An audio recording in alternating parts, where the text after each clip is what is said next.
Today we're going to be talking specifically about high frequency words. And if for some reason you can't see my screen, somebody please just interrupt me. So again, my name is Rachel Keel.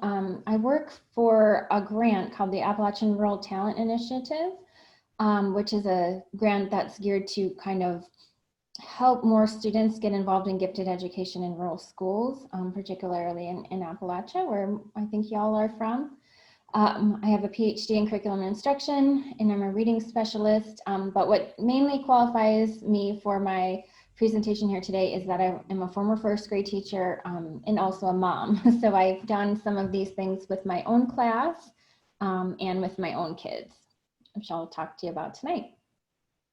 I just want to remind you, I mentioned this last week if you tuned into that, that our main goals during coronavirus, during this time of the pandemic, are to keep our kids safe, help them not to feel anxious about what's going on in the world, help them to laugh and make them feel loved. And then once all of that is covered, we'll help them learn about reading, because they will do fine if they don't make as much progress this year as they would in normal years, but we want to do what we can to help out. The entire series I'm doing is 4 weeks. I'm doing Tuesday evenings at this time at 6 to 7. Last week I talked about letter-sound relationships, and Penny and her friends at the Southwest Center have that on a recording. So if you want to go back and watch that, that would be great.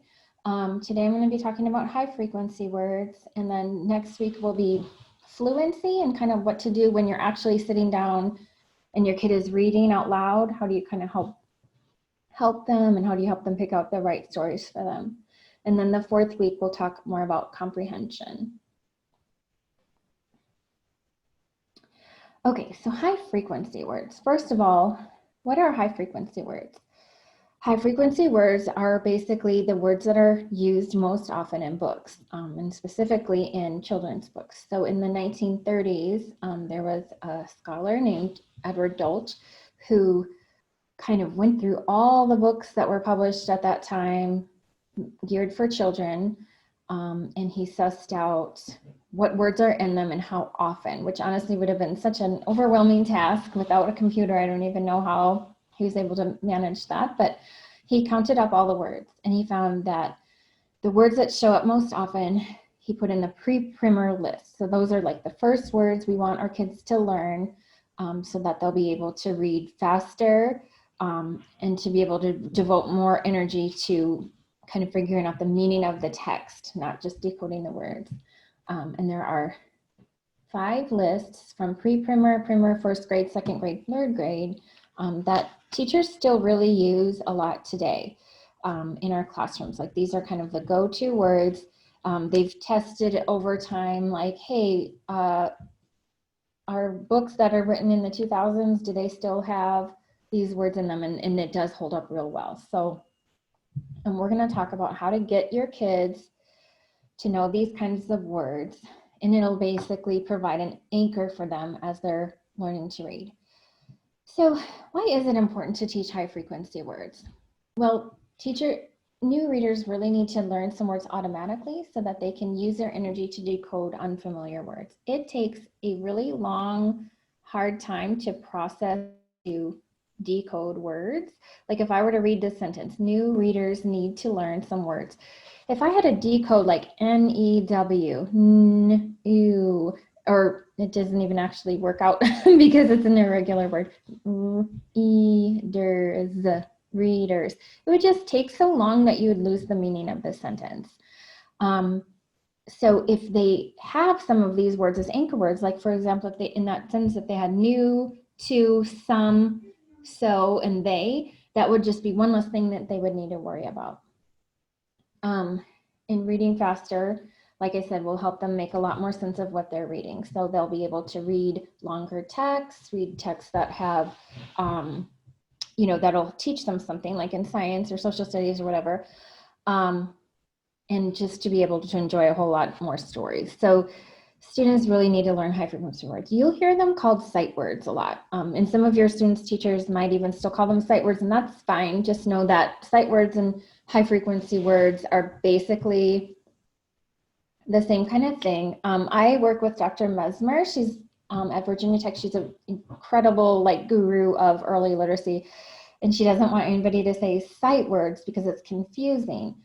Eventually, all words to us become sight words. As an adult reader, you can look at any word and basically just know it immediately, right?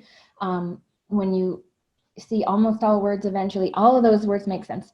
The only words for me that tend to not be sight words are like if it's like if I need to call in my prescription to CVS and they're like, what is it? What's the name of it? And you look at it and you're like, and you don't exactly know how to pronounce it. Or sometimes if there's a word in a foreign language or just like a really technical term. But otherwise, mostly all words become sight words. But we want our kids to have some words that they know by sight. However, we don't just want them to like memorize the word as a whole, okay? Like if I showed them this word, I know everything's gonna be a little bit backwards for you today if you can see it, but this word is today. I don't want them to just memorize the whole picture of today and that's it. They actually did have a time, a lot of things in reading and how reading education came to be have gone back and forth. And there was a time where certain people thought, you know what, just teach them how to recognize each of these words as a picture and eventually it'll be fine. But the reason why that isn't a good strategy is because you can only hold on to that many full pictures of words in your mind at one time. They have to start learning, they have to understand why the word says what it does, if that makes sense. So even if it's an irregular word, like I pointed out, new, you would, when you introduce it to your child, explain, hey, sometimes words that have EW in them make the word new, they make an ew sound, and isn't that weird? But it still has the n at the beginning of it. Dr. Mesmer, who I just mentioned, has a helpful blog post that I put online as handout 2. Can't remember where the chat went, but I'll be sure to send you the link of where I have all these handouts. I have like 14 of them, so there's a lot. So if you want to get any of those, you're welcome to download it, any and all of them, including that Dolch list that I mentioned earlier. Before I move on, so one reason why you might want to download that Dolch list is it might be a good idea for you to just know as a mom or dad or a grandparent or whoever's watching this, what does my kid know right now? So if you just take out this list and just say, sweetheart, can you read these words? And just see what they can do. If they can say the, to, and, I, if they can read every single word in that pre-primer list, then they already know those words by sight and you don't probably want to spend as much time on those or maybe not at any time. If they get frustrated though, if they don't know hardly any of those words, or if they start losing it in the primer list or maybe the first grade, don't push them to read the whole thing because we don't want to frustrate kids. But see what they can do. Just see if they can do the pre-primer. So if your child is in 2nd or 3rd grade, they probably do know most or all of those first few words on the list. And if you look at this carefully, you'll kind of be like, this is weird. Why is as on the 1st grade list when it seems like a pretty common word? Don't worry about it. Just go with it. But if you assess your child in this way by just asking them to read these words on the Dolch list and you find that they know all the pre-primer and all the primer words, take what I say tonight and just change it a little bit, just modify it a little bit. So the program that I'm going to show you tonight is based on like if they didn't really know very many of the pre-primer and primer words. But if they do know them already, just go ahead and substitute words from the 2nd grade list or the 3rd grade list. That's one idea. And another idea is I had a child recently that I was tutoring weekly. He was a 6th grader, but he just hadn't caught up with his reading. He had dyslexia and he needed to back up a little bit. So what I did with him is when I would read with him or ask him to read out loud, I would just kind of make note of some of the words, like he had trouble with about, family, together. So just as he would work with me and reading, I would just kind of make a note, oh, okay, he had trouble with about, and I'll add that to his word card pile, okay? So that's a couple of ways to do it. So that's kind of my first caveat before I get going on explaining the program. And I will answer questions toward the end. So if you're like, if this is something you have a question about, you might want to make a note, and we'll talk about it later on. But I'll proceed now with assuming that your child is a little bit more in that kind of kindergarten, first grade. I don't know a ton of these anchor words, sight word, high frequency words just yet. Okay, so my program is, I'm just calling it 15 words a day, a word review program, okay? And I could do the entire presentation right now and just say, hey, review 15 word cards a day with your child. They'll be a much better reader, okay? You could close your screen right now and get on with dinner. But I want to explain a little bit more about why I think this would work and exactly how to do it and which words to teach and how to go about it. But it's a very simple premise of just reviewing words with your child will help them read better. This is my son, Jamie, right before he started kindergarten. He's in second grade right now. What happened was when I taught first grade, we had a morning meeting every day. So like at the beginning of the day, we'd sit down, talk about how our night was. Maybe somebody would do show and tell, or we'd sing a song, or I might read them a story or whatever. But part of our routine was just really briefly going over a set of words, okay? It was just like this, like under a minute. I'd hold it up and my class would say, today, keep, as, went, no, them, sorry, them, old, away, to, let, people, okay? So just words that we were learning, words I wanted them to know by sight. We just reviewed them. I took like about a minute a day. Now, some of my kids knew them by sight and they didn't really need to review them. That was okay. I didn't mind wasting a minute of their time. Some of my kids really didn't know them that well yet. And so maybe they wouldn't be the first one to chime in with like people and saying what it was, but that was fine too. I felt like they're in the group, they'll hear their friends saying the word as they see it and it'll help get it into their brains, okay? So I felt like this was a good use of 1 minute of my time. And as we would learn words, I put them on a word wall. And you'll see Jamie right there next to his pencil. I made him a little word wall to use at our house. It's actually, I'm sitting right next to that exact area. It's just the kind of baseboards that go between my living room and dining room. He doesn't have the word wall up right now anymore because he doesn't really need it. But I did it with all three of my kids. When I taught first grade, so kind of like doing things to help my kids become better readers just came naturally to me. It was just kind of my way of playing with them, was kind of giving them little things that would help them become better readers. So I did this with all three of my kids. And I still used kind of the same word wall pieces that I had in my classroom. And just like with Jamie though, by that point when I was in grad school and I was like, you know what, I feel like I could make this into kind of a more systematic thing and just see how much it actually helps him to review these words, about 15 a day, okay? So I'm gonna kind of explain how I went about figuring out the program. The time that I kept track of it, I meant to put up another slide, but the time that I kept track of it, it was from like late May into early September, so across the summer. First I went through the kind of, I actually didn't use the Dolch list, I used a different list. There's another one called Fry, and there's one called by a really great writer named Lucy Calkins. That's one that I used with Jamie. But basically the same idea. I just went through the lists with him until he got frustrated.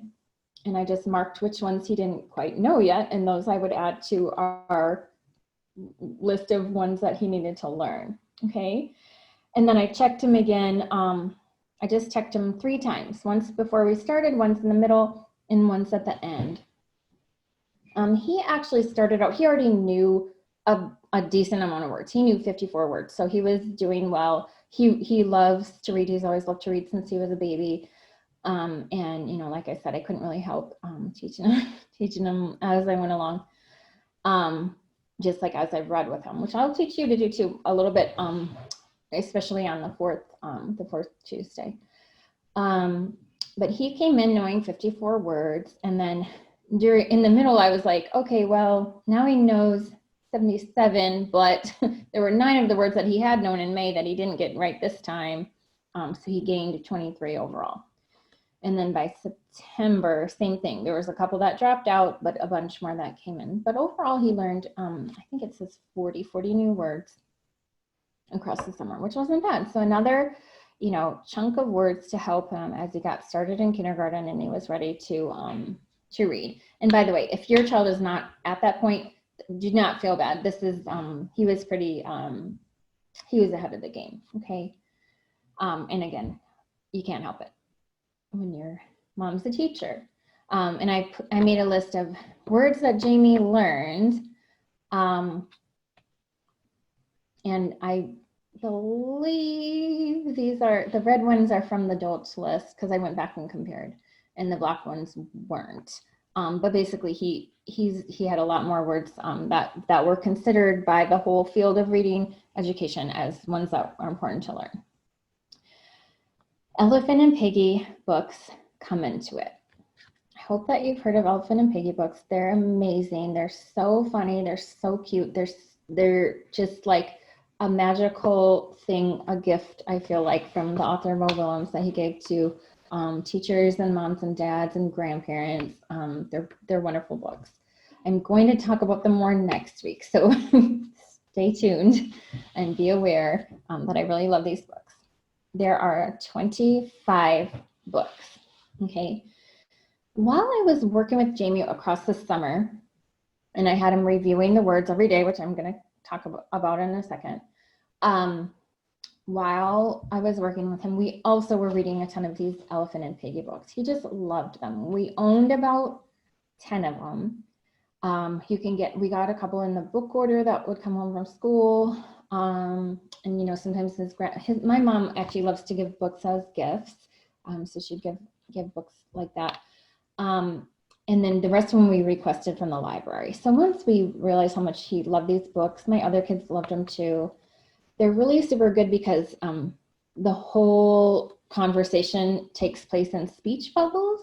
And I'll explain this more next time, but a lot of them is like kind of repetitive. So the one character will be like, I am going. And they're like, you are going? Yes, I'm going. Oh no, you're going. Kind of like, so if you're the lead person, the first one who talks, it's not that hard for your child to remember that it's kind of repetitive. Anyway, there's 25 of these books, so we set out to read every single book. And I have a handout, 2.03, I think, in case you're wondering why I can't quite see everything on my own slide, so just bear with me if I seem silly about that. So it just has a list of all the Gerald and Piggy books, and we put that on the other side of the entryway right over here. Right now you can see okay, forgive me, I'm into lists. Right now we have a list of all the whose turn it is to pick out the movie during coronavirus time, where we watch a lot of Disney Plus. But we had a list of the Gerald and Piggy books, and we'd kind of highlight them in yellow whenever we read one, because we really wanted to read all of them. We requested them from the library, and I don't know exactly the status of y'all's libraries in Southwest Virginia. In Roanoke, where I live, the libraries aren't open yet, but we can request books and go pick them up, which is actually really handy. I know in Montgomery County, you can actually go into the library. So either way, I suggest getting some of these from the library. And if your child is motivated by checklists, I mean, I know everybody isn't. I kind of am, obviously, but you have that as one more little incentive. Okay, so the big project that I did, and I kind of wrote an article about it, which I need to finish up and send off, and you all are helping me with that by preparing this presentation. Has helped me kind of get that back in the front of my mind. I went through and I actually typed all the books, 25 books. They each had about 200 words in them, and I typed them vertically. So like I didn't go across the page, I went down, and then I used the Microsoft Word feature to sort them into alphabetical order. So then I could just go through and count down how many times were the words used throughout the whole set of 25 books. I hope that made sense. And if it didn't, don't worry about it. Basically, I did what I think was a modern day, like what Mr. Dolch would have done or Dr. Dolch would have done in his time if he had had access to Microsoft Word. But I looked at what were the top 20 words, or this is what I'm showing you right here. What were the top 20 words in the Elephant and Piggy series? And then I compared them against the Dolch list that I showed you at the beginning. And all the red ones that you see were on the pre-primer list, and all the blue ones were on the primer list. And there was just one, the 20th word was on the second grade list. And you know, I, you, is, to, not, are, will, my, all those words. So what I wanted to show is that the words in these books are featured heavily in the Dolch lists. Okay, so basically reading these books will help your kids learn those words. However, everything I'm about to teach you tonight, you don't need to have the books to do it. If you can get a hold of them, that's great. And your kids will enjoy them, and I think you'll enjoy them too. But if you can't, that's completely fine. Still do what I'm asking you to do, or what I'm suggesting that you do, even without the books. So my word review program. What I did then, looking at what words were in Gerald and Piggy, and this is the top 20, but I have all of them, so there's a ton. I went through any word that appeared more than 4 times. I counted in my set. I kind of got rid of the rest of them that were just in there 1 through 3 times. And I chose words from the Dolch lists and the Gerald and Piggy books, and I kind of set up a little system where for the teachers, I'm originally designing it for, I in the article that I wrote, it's like, okay, at the beginning of the week, read one of the books. In this case, the book that's called I Love My New Toy. You read it on Monday, you read it again on Tuesday. On Wednesday, the kids read it with a partner. On Thursday, they'll do a word search with it, or however you want to do it. I had kind of like a system. Meanwhile, you're also going to review some of the words from that book with those kids.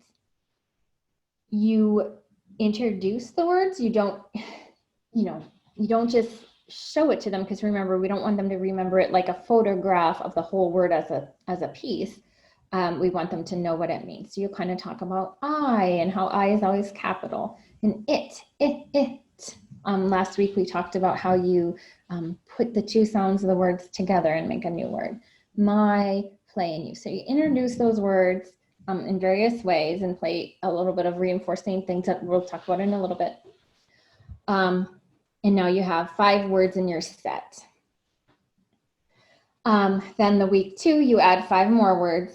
Week 3, you add 5 more words. Week 4, so now you have 15 words in your set.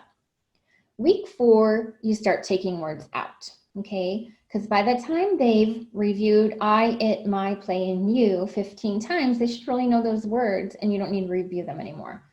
If they're still struggling with any of them, keep them in the set, but chances are they'll be good. I noticed with Jamie, it really was like by the 4th day, he was pretty good with any word. So by the 4th day, he usually had it, and then I'd review it for 8 or 9 or 10 more days, and then he'd be set. So he definitely knew those words by that point.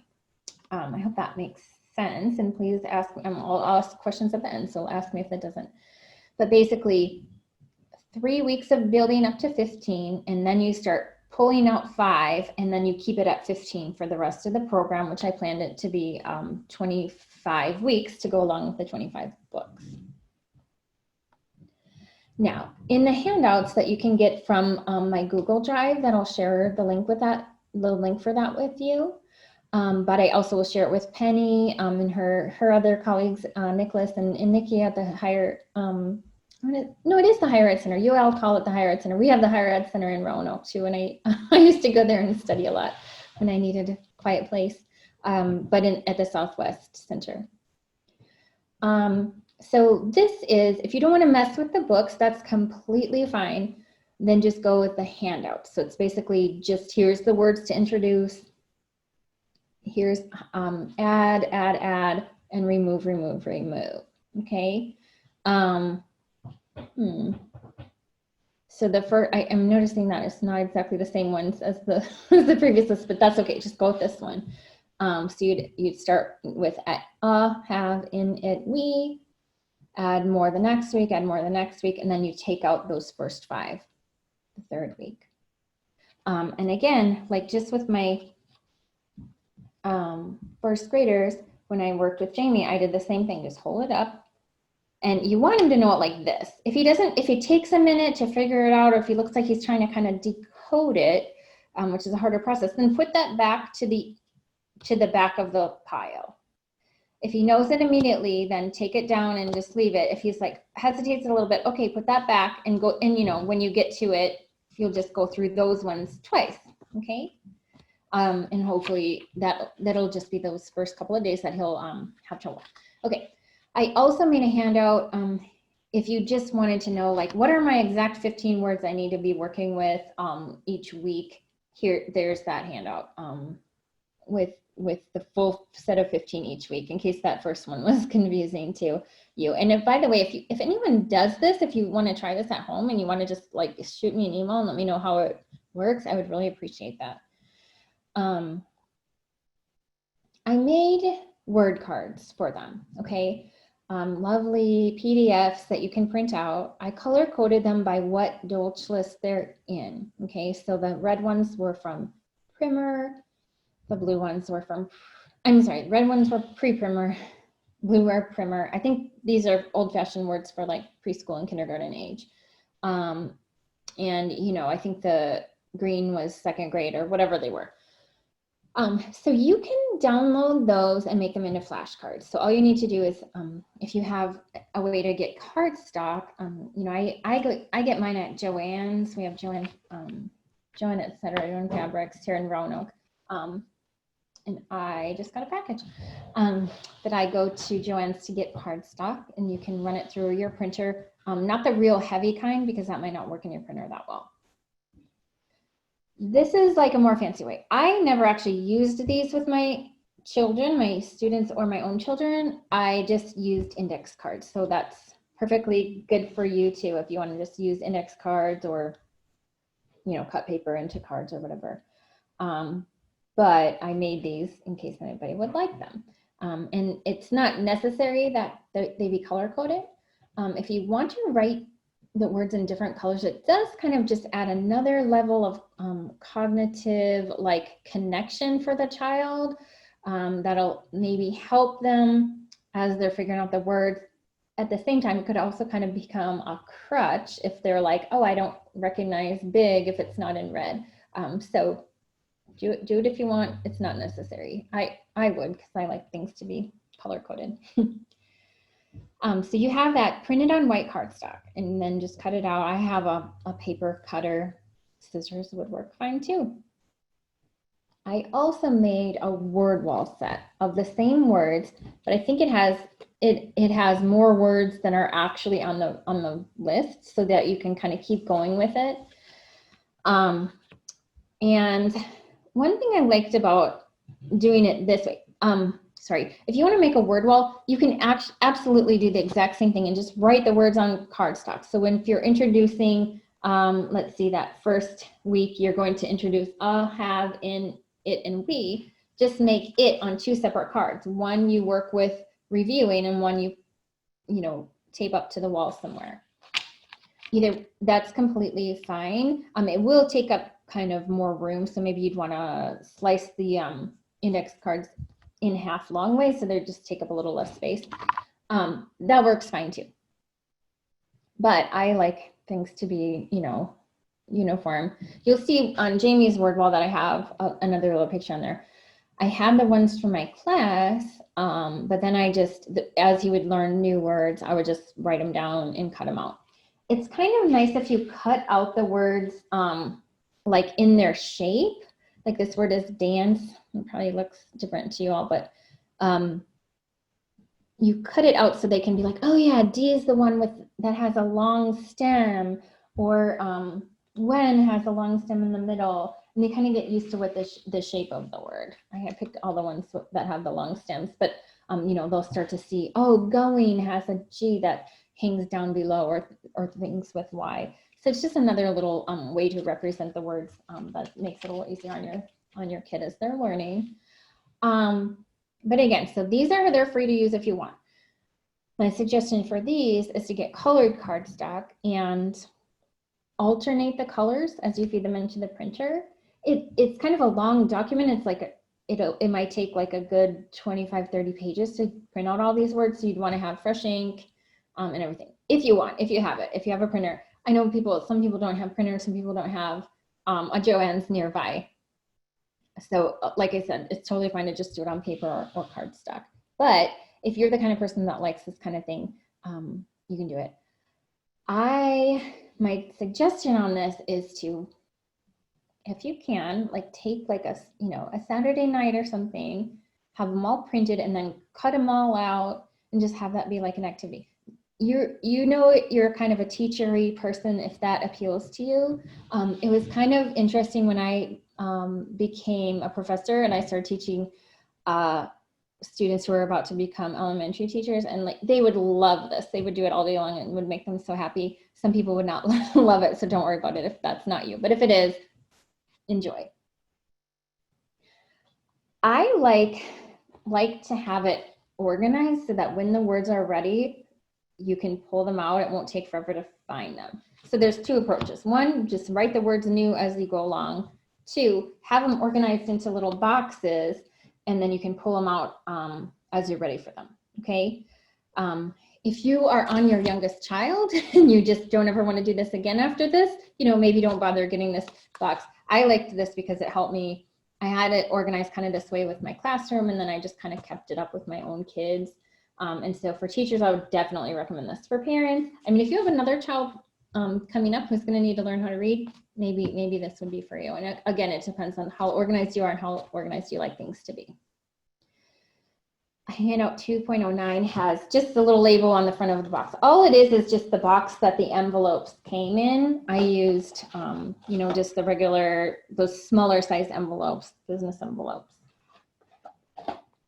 Now, each envelope, I think you have 7 envelopes that you're going to want to have to fit in this box, to fit all the pieces of this whole program into them. So let's say you were the kind of person who likes to print it all out ahead of time and sort it all out. Great. Print out all the cards, organize them alphabetically, and place them into the envelopes. And then you have one envelope with like ABC. All the words with ABC are printed on the front, so you know which ones are in there. D, E, F, G, E, H, and so on. Because you definitely don't want to be like spending all your time like, where is that have? I can't find have or whatever. And then the same thing with the word wall pieces. So each envelope, I don't know if you can see that really good. Each envelope has the letters that begin the words that are in that envelope, and then the words are printed underneath it. And again, they're color coded, but the color coding isn't a huge, enormous deal. It's just what Deutsch lists are on. Okay. Rewards. I suggest working toward rewards. Your child isn't spending a ton of time on this, but they are taking a chance. You want to remember to do it. So if you remember back to that picture of Jamie, he was checking off his checklist in the picture that I took of him. Basically, what I would suggest is if you're going to review the 15 words with your child every day, or at least 5 days.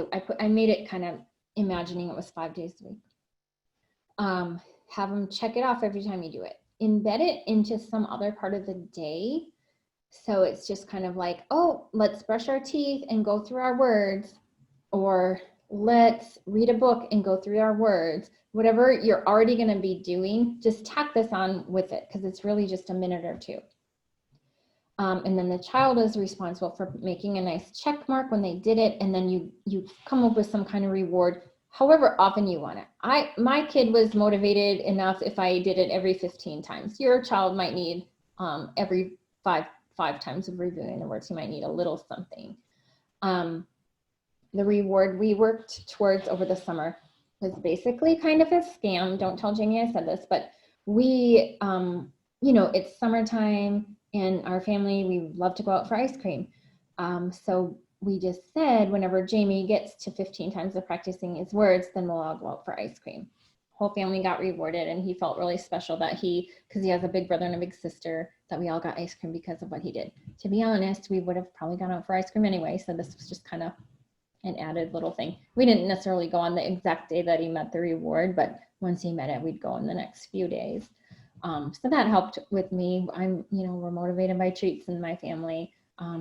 But other little things, just little trinkets you could get at the Dollar Tree, or,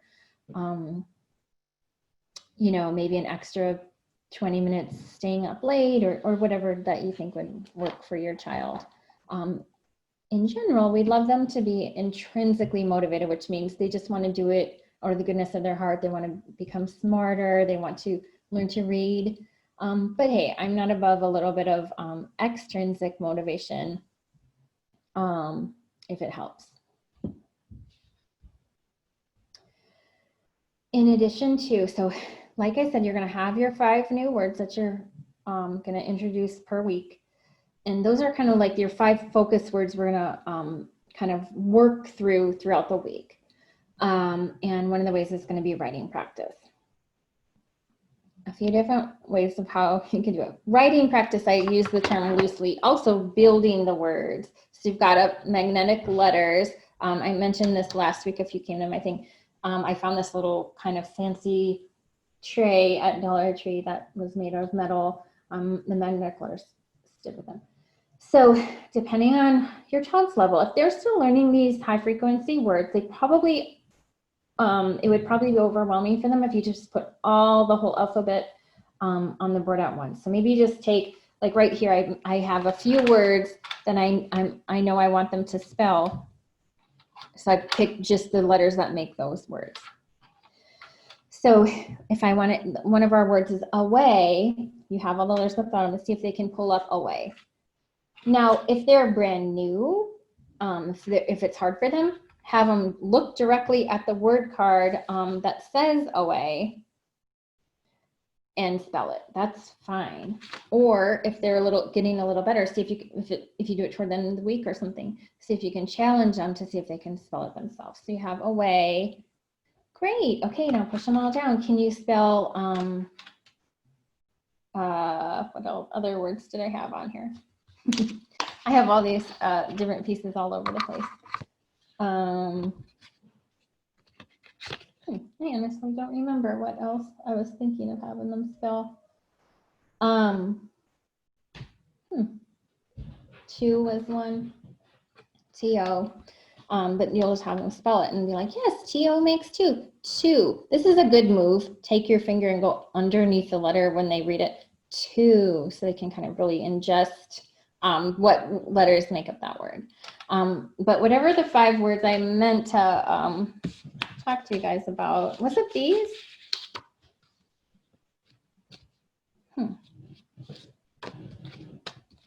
Oh yeah, as was one. As is another kind of weird word. It's irregular, but don't be scared of irregular words. Just be like, okay, this is weird. You'd think it would say ass. Oh shoot, that's not even an appropriate word. Sorry, but as just point out sometimes words that end in s have a z sound at the end. Okay. So building the words like that. You also can just have them write it on a whiteboard. My kids got these little whiteboards from their teachers. I thought this was kind of weird. One weird thing about distance learning or virtual learning. So every year the child's teacher will send home a giant list of all these supplies you need to bring in. But in this case, both of my sons, they're in 5th grade and 2nd grade, they said, hey, come on by the school and pick up your supplies. And they had a bag ready of all these supplies for them to pick up. And I was like, that's kind of strange, but maybe we should just have a bag of supplies for the kids every year and save the parents and the teachers some money. But I'm glad they had it. But a whiteboard from, it says school specialty on the back. I think you can get little things like this at like Home Depot or something. But another fun idea is, and if you came to my thing last week, you'll remember that I love the Dollar Tree. Just one of these little $1 frames from the Dollar Tree works well as a whiteboard. You just get a dry erase marker also from Dollar Tree and have them write their words. Go away as, and just kind of practice them. Maybe have them, so one of the days you'll say, okay, write your words 3 times. I also would love it if you had your child write their words into a personal dictionary. And if you go to handout 2.12 A and B, I made this personal dictionary. This is a picture of it on your screen. Very simple. It's basically just says my personal dictionary on the front, and then each page has a different letter, and then lines for them to record the words that begin with that letter. I kind of like the lines because when they're little, when they're in kindergarten, first grade, they really don't have a great idea of space and how big to write the words. So if you give them a blank sheet, they might take up the whole page with it. So, but that's fine. So I am not a fantastic person with like printers. So it took me a couple times and I was just like, okay, print it front to back, short side. Oh, flip on the short edge. It says that right on your screen. Front to back, flip on short edge. Because when I did it on the long edge at first, it didn't work out. But basically, you'll get 7 pieces of paper and you fold the L and the M together and put the other ones around it, around it, around it until you made a book that's in ABC order. And I found it kind of confusing. So I wrote out a list of directions, and I think the directions are A and the actual book is B. The same exact thing could be done if you just take 7 sheets of blank paper, and you can either fold the whole group in half at once or take, you know, if you want it to be a little neater, fold one at a time and wrap it around each other. And then just on the front, my personal dictionary, have them write their name, draw a picture, and then the letters will be in the corners, A, B, C, D, in all the corners. And then that's a place for them to record their words. The good thing about recording them in here is it helps them get used to kind of alphabetical order. And it's a place for them to go to look at these words. Like, let's say you don't do a word wall. If you don't want to, that's completely fine. It's another place that they can look when they're later doing spelling, they're trying to write sentences and stuff. It's a place where they can go to remember, how do you make that? How do you make the word that again? Turn to the T page and look it up. And it's a good resource for them. I had my kids in my first grade class had one of these in their desks, and they had the words on the word wall, and we'd review them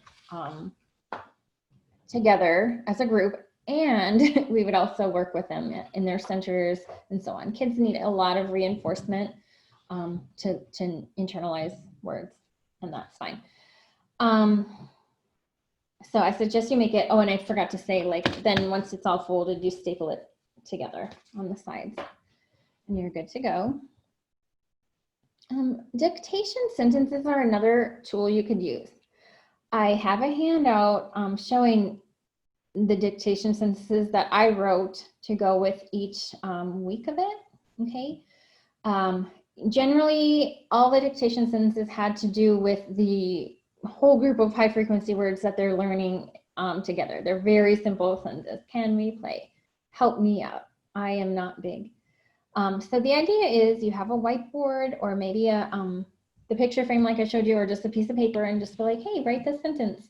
However, I don't want it to be a hassle for you. So if you try this with your kid and they just hate it, like, do not worry about it. Let this be something that you let your child's teacher work with them on when they get back to school or through virtual learning.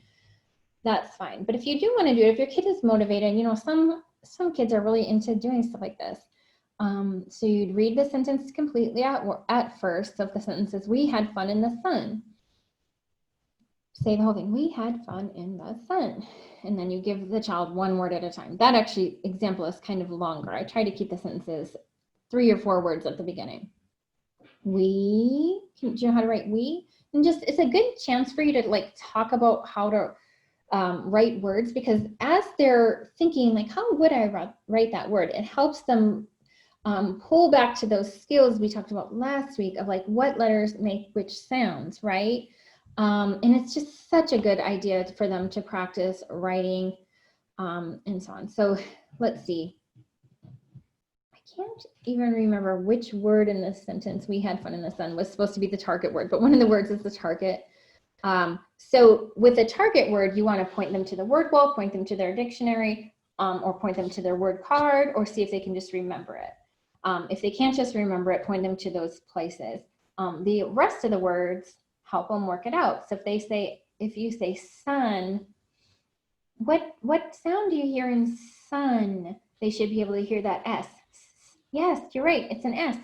If you say, what do you hear next? Un. And if they say I and they're wrong, just be like, oh, you're close. It's actually a U, and just put the U, let them put down the U. Don't worry about explaining in detail like why it's an U and not an I. Can you hear the last sound? Sun, n, and see if they can hear that N. This is like all about kind of phonemic awareness, and it'll help them learn to read. And if you want to know more about phonemic awareness, watch my last episode of this webinar.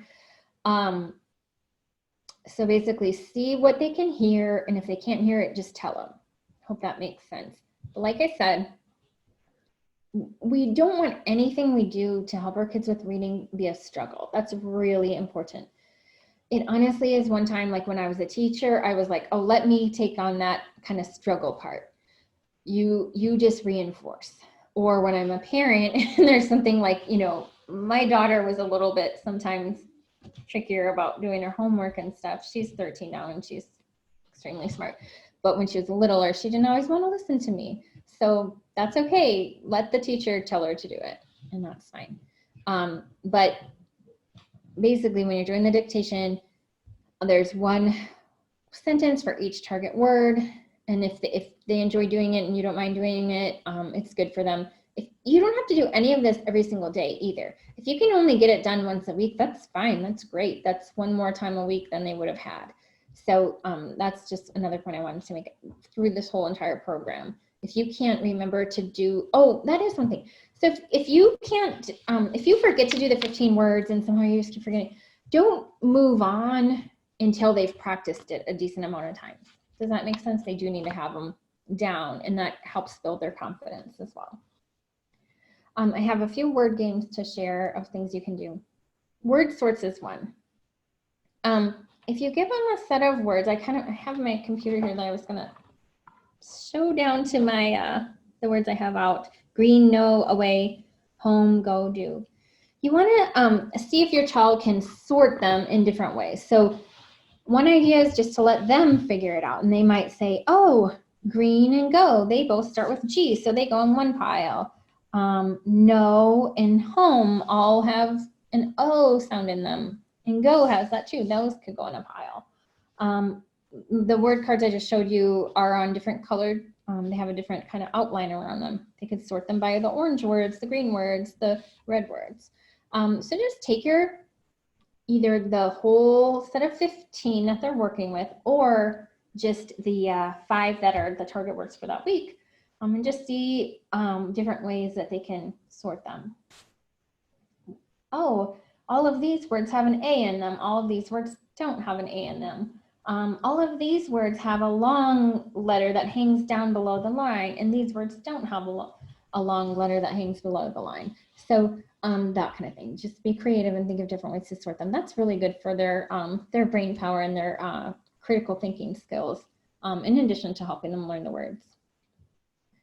Word hunts. So you have the 5 words that they're working on for the week. You know, have the index cards out and just have them search for those words in books. You can, I like these little post-it note arrow things, and they can kind of go through and point to some of the words that they find in their books and show it to you later. Or you can just sit with them and the both of you can figure it out. So you can, you know, depending on how your kid can handle 5 words at a time, maybe they would just be good with 1 word at a time. Let's look only for it today. Tomorrow we'll look only for is, or whatever. But it's fun for them to find words that they learn with you and with their teacher. It's fun for them to find them in books. I recommend, you know, books with like bigger print, and maybe like easier books that have more of the words that they're gonna be learning in them. So kind of books that are targeted for kindergarten, 1st graders. You know, you could have them look at the newspaper and they would find some of the words that they know. That also would be great, but it would be harder. Memory games. So you have all the words written on an index card, or you might have used mine. So just take the set of words for the week and write them on a second index card, or just another little square. You could actually take a full index card and slice it in half, go and go, 2 and 2, and just play a little memory match game with them, and see if they can find their high frequency words in there. Another thing you can do is time them. Kids just love to be timed. It's so silly and so cute. You know, I know my boys will be like, time me running down the street. You're like, okay. And then, you know, when they come back, they're like, how fast was it? And you're like, that was 28 seconds. And they're like, wow, even though, you know, 28 seconds compared to what? Who knows? They just like to do it. So as you're going through it, if that motivates them, some kids that would completely stress out. So don't worry about it. But, you know, you could have your, not really a stopwatch, but your phone, and set the stopwatch feature on there. Time how fast they read it once, and then be like, okay, can you beat that time? And do it again and see if they can beat it. So the resources. These are all of the resources. In a second, I'll stop sharing my screen and I'll put it in the chat window. You'll see this, the link I'm giving you is kind of my bigger folder, and then it has subfolders for session 1 and then another subfolder session 2. So the link will get you to any of those resources, and this PowerPoint if you want to look at it again. And now I'm ready to take questions. So let me stop sharing and I'll paste that into the chat.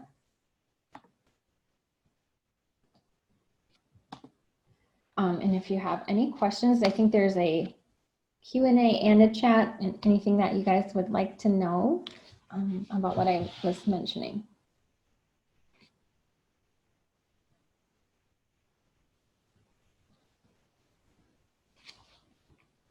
While I'm waiting to see if anybody has any questions, I'll just remind you that we're meeting again next Tuesday evening and the following Tuesday evening. We're going to talk about fluency and comprehension.